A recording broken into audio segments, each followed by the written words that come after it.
찾아가는 말씀 기도 시간입니다. 오늘도 하나님의 은혜가 성도님들의 가정과 일터와 이웃 가운데 넘치시길 주님의 이름으로 축원합니다. 오늘 우리에게 주시는 하나님 말씀 시편 19편 1절에서 14절 말씀입니다.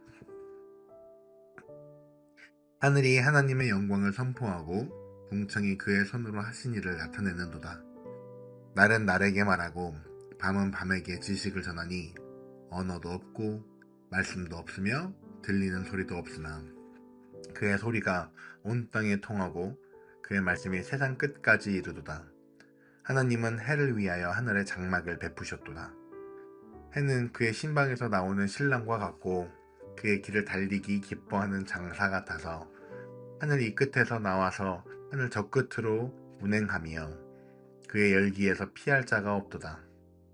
여호와의 율법은 완전하여 영혼을 소성시키며 여호와의 증거는 확실하여 우둔한 자를 지혜롭게 하며 여호와의 교훈은 정직하여 마음을 기쁘게 하고 여호와의 계명은 순결하여 눈을 밝게 하시도다.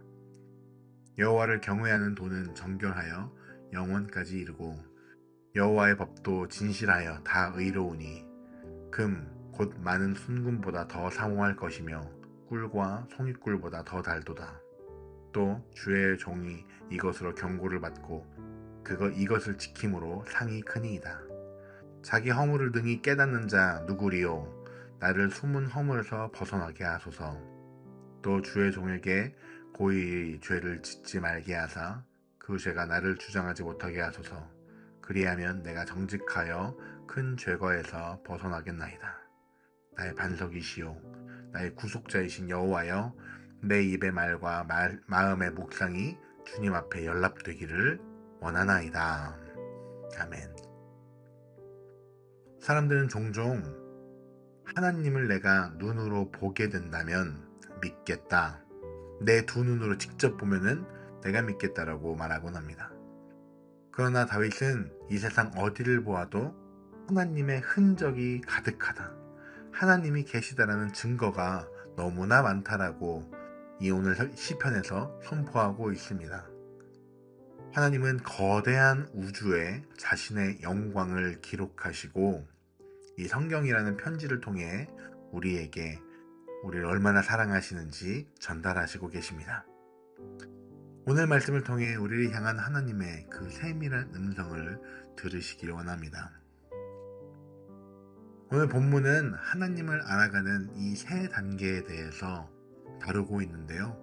먼저 첫 번째는 자연을 통해 선포되는 이 하나님의 영광에 대해서 다루고 있습니다. 하늘은 하나님의 영광을 선포하고 궁창은 그 손으로 하신 일을 나타내고 있습니다. 자연은 소리가 없고 들리는 말이 없으나 그 소리가 온 땅에 통하고 있습니다. 아침에 떠오르는 태양의 뜨거움을 누구도 피할 수 없듯이 하나님의 존재와 그 하나님의 그 신성은 만물 속에 녹아져 있다는 것을 우리는 깨달을 수 있습니다. 우리는 이것을 신학적 용어로 일반 계시라고 말하기도 합니다. 우리가 눈을 들어 하늘을 보고 계절의 변화를 느낄 때 그것이 단순히 자연의 현상이 아니라 하나님께서 이루신 이 만물이 얼마나 조화롭고 균형 잡혀 있는지를 깨달을 수가 있게 됩니다. 하나님을 아는 세 가지 단계 중에 두 번째는 말씀을 통해 회복되는 영혼입니다. 자연이 하나님의 능력을 보여준다면 하나님의 율법, 이 말씀은 하나님의 성품과 그 뜻을 보여주고 있습니다. 다윗은 말씀의 기능을 다음 이렇게 얘기하는데요. 먼저 우리의 영혼을 소생시키고 다시 살려내고 있다라고 말하고 있습니다. 또한 인생의 방향을 잃은 자에게 길을 제시하고 있으며 거짓된 세상 속에서 참된 기쁨을 주고, 이 말씀이 그래서 곧 많은 순금보다도 우리가 더 귀하고 꿀보다도 더 달달하고 이야기하고 있습니다.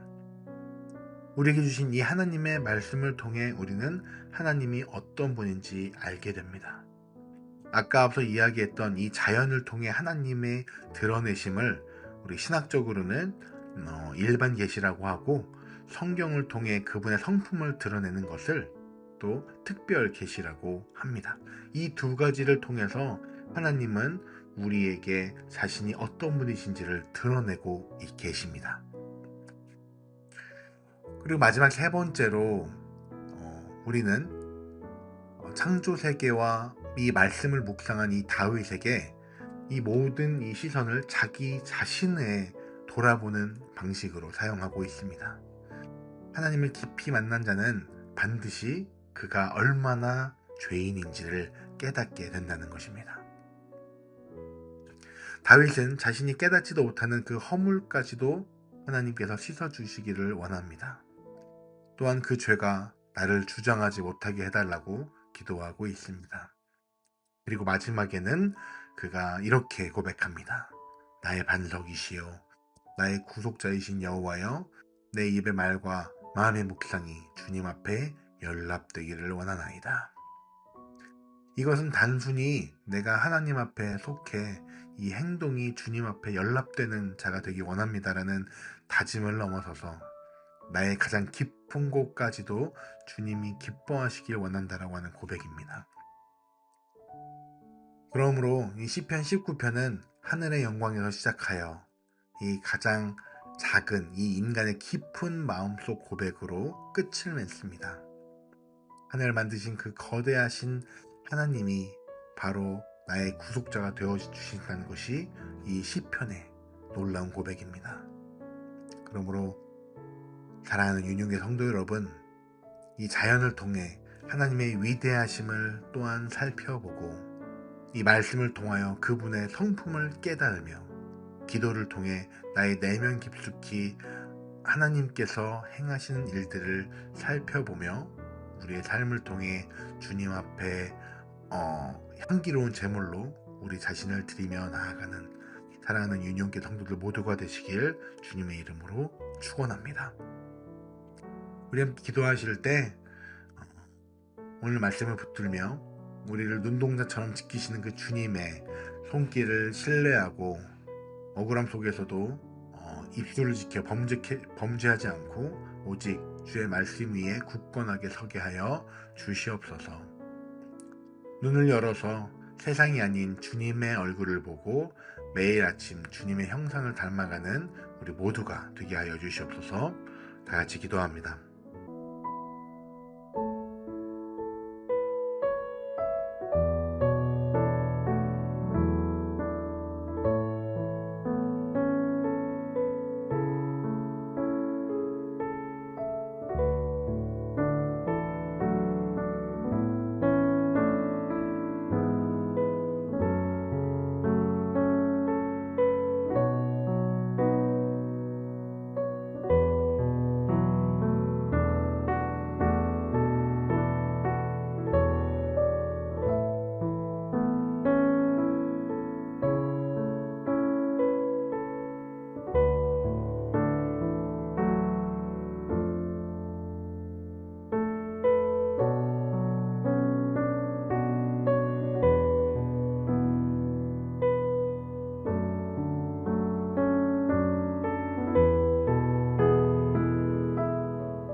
두 번째로 기도하실 때 우리 유니온 교회를 위해서 함께 기도하겠습니다. 특별히 오늘은 환우들과 또 여러 사정으로 인해서 교회에 현재 나오지 못하시는 분들을 위해서 기도하겠습니다.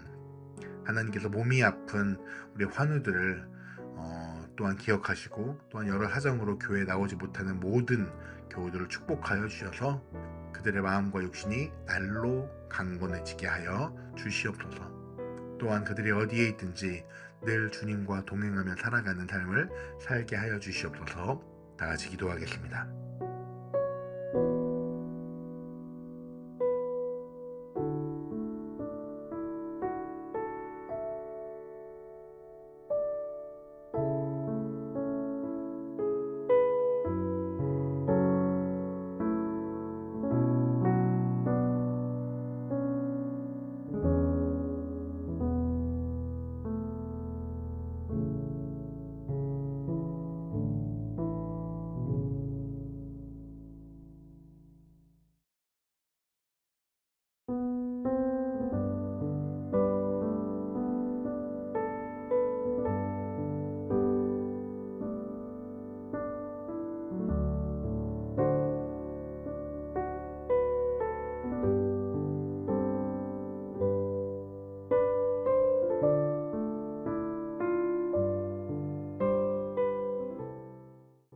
우리 마지막으로 기도하실 때 우리 세상과 열방을 향하여 기도하겠습니다.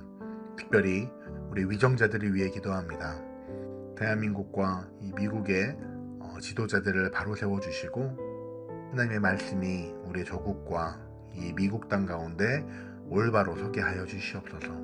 이 땅 가운데 전쟁이 그치고 평화가 가득하고 하나님의 그 화해와 화평이 이 땅 가운데 임하여서 이 전쟁 때문에 아파한 이들을 위로하여 주시고 더 이상 큰 피해가 나지 않는 평화가 이 땅 가운데 오게 하여 주시옵소서. 다 같이 기도하시고 각자 가지고 나오신 기도 제목을 가지고서 기도하며 나아가겠습니다.